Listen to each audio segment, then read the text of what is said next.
This is getting ahead a little bit, but don't worry about it if you don't understand the details.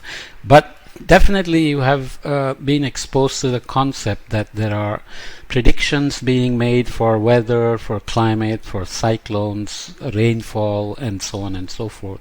You probably even watch weather forecasts depending on where you are. I will introduce this here just because the book also mentions it, and then we'll come back to the basics again. So just listen to it and think about it. Okay. So what is weather prediction? It's essentially about taking some model of the weather, which turns out that it is mostly the model of the circulation of the atmosphere.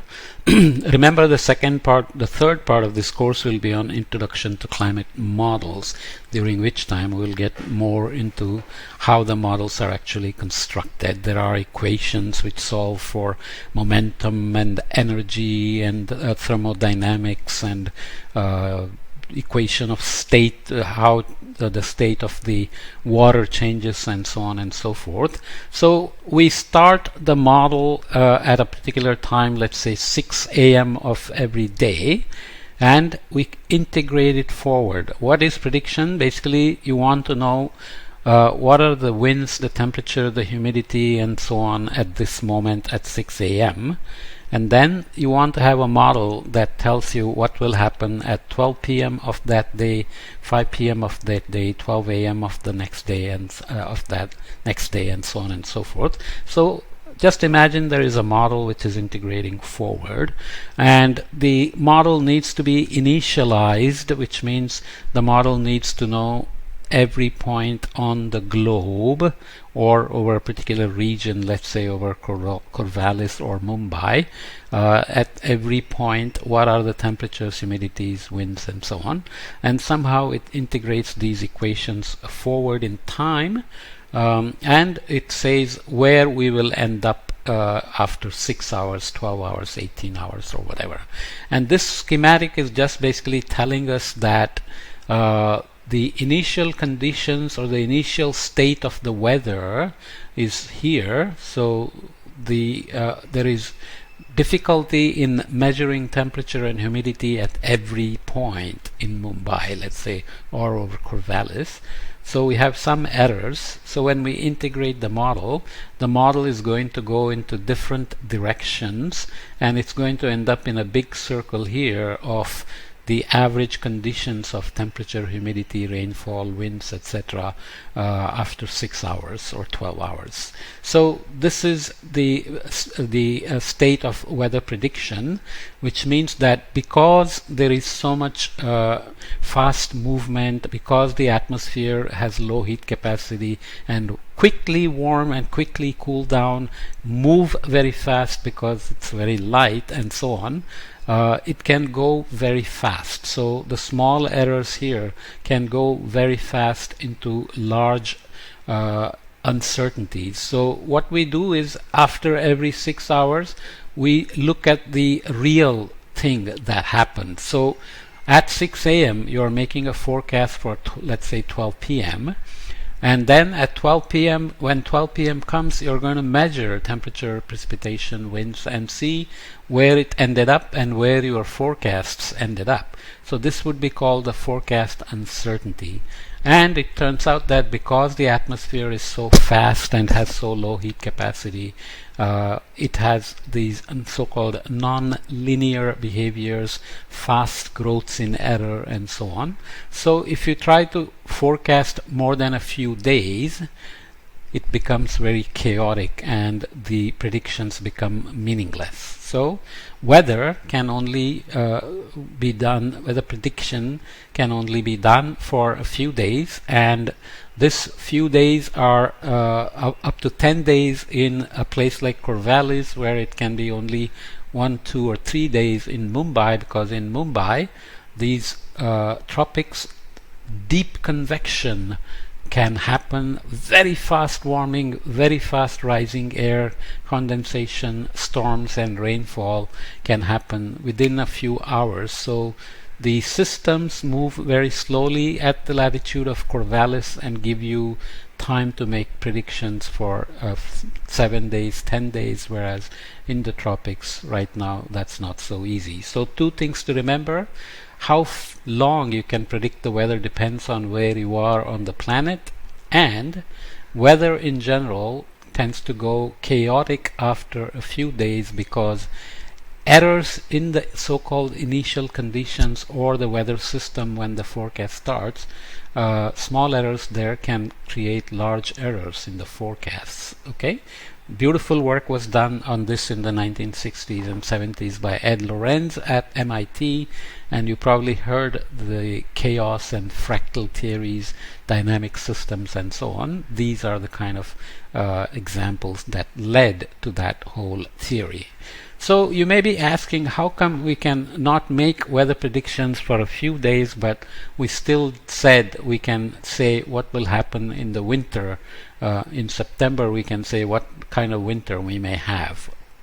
It turns out that when you go for a longer period than 10 days, then the atmosphere cannot do whatever it wants. It is being controlled by the ocean, which has got a high heat capacity and cools and warms slowly. So on longer time scales, seasonal time scales beyond a few weeks, you need to consider ocean as well. So ocean and atmosphere move together. So just like weather is just mostly atmosphere and can change fast, and climate is an averaged weather in some sense, the climate also is a conversation between atmosphere and ocean, and also land and atmosphere and so on. So if we look at what is called predictability, up to how long you can predict something, then you can say that up to about 7 days, atmosphere is the dominant player. So up to 7 days, atmosphere is giving you most of the predictability. This is typically on a continent like the US or latitudes of the range that US occupies, let's say mid-latitudes. And land also has some control, because land also has low heat capacity, can warm fast and cool fast depending on whether it has a lot of soil moisture, whether there is snow on the ground, ice on the ground, and so on and so forth. And as you go to longer times, the atmospheric control on prediction drops off.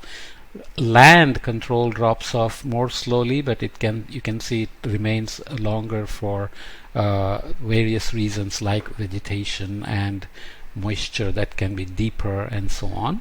But ocean begins to have larger control beyond about 30 days, as you can see, as I mentioned. Okay, so prediction of weather and these timescales here, we will call them sub-seasonal timescales because they are less than 3 months. So you can think of multiple timescales here. Short-term weather, which is 1 to 3 days. Medium-term weather, which is 3 to 10 days. We will call something that is sub-seasonal or extended range, which is, let's say, week 2 to 4. And then we will call seasonal to interannual prediction, where you are predicting things for more than 3 months or up to 12 months. What does it mean? That there is some memory in the system which allows you to say where it will go in 3 months or 6 months or 12 months. Obviously that will depend on the ocean, because ocean provides the energy at that time scale of seasons. Also provides the memory, because it takes up heat slowly and releases heat slowly, and the atmosphere is just responding to the ocean at that point, as you can see here. Okay, so if you want to get technical, the weather prediction is the predictability of the first kind, where you initialize and integrate forward for a few days, and climate is called predictability of the second kind, where the ocean, or the boundary condition, because it is the boundary to the atmosphere from below. So weather is called the initial value problem, because you need to initialize the forecast with all the temperature, humidity, winds at every point. And climate is predictability of the second kind because its memory comes from the ocean. Okay, so this S2S, sub-seasonal to seasonal prediction, looking at it again, weather is here, hours to weeks, S2S, where typically cyclones, heat waves, storms, severe weather happen. They go from weeks 2 to 4. So where is the predictability or the memory for the system coming from? Here is not always clear. And then you have seasonal outlooks like El Nino, Southern Oscillation, temperatures, precipitation, and so on that are greater than a month out to seasons. Okay, so this is the prediction business. So again, looking at here, forecast skill itself is high for weather at very short time scales, and it falls off. S2S predictions are being made. There is high skill at short time scale beyond weather, but it drops off. Seasonal outlooks are high at monthly time scales, and then it drops off. Okay, so the skill also depends on the lead time of the forecasts. Okay, so that is kind of a bit rushed in the sense, if you're not aware of all the details of the models and the forecasts and so on, you may feel a little bit lost, but I would say don't worry about it. Just get the hang of things, and then we'll come back to it later on when we look at climate models in the third section. Okay, so that's weather forecast, sub-seasonal forecast, and climate forecast, and where the climate predictabilities at each time scale come from. And each of them are critical because weather is used by aviation industry, skiing industry, transportation. People decide on how to dress based on weather forecast in the morning, for example.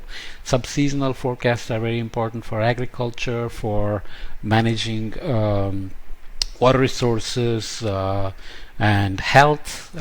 Climate forecasts are very important also for planning purposes of agriculture, house, food production, banks, etc., etc. Okay, so all time scales have specific applications, and they love the skills they get at the time scales at which they want to make decisions. Okay.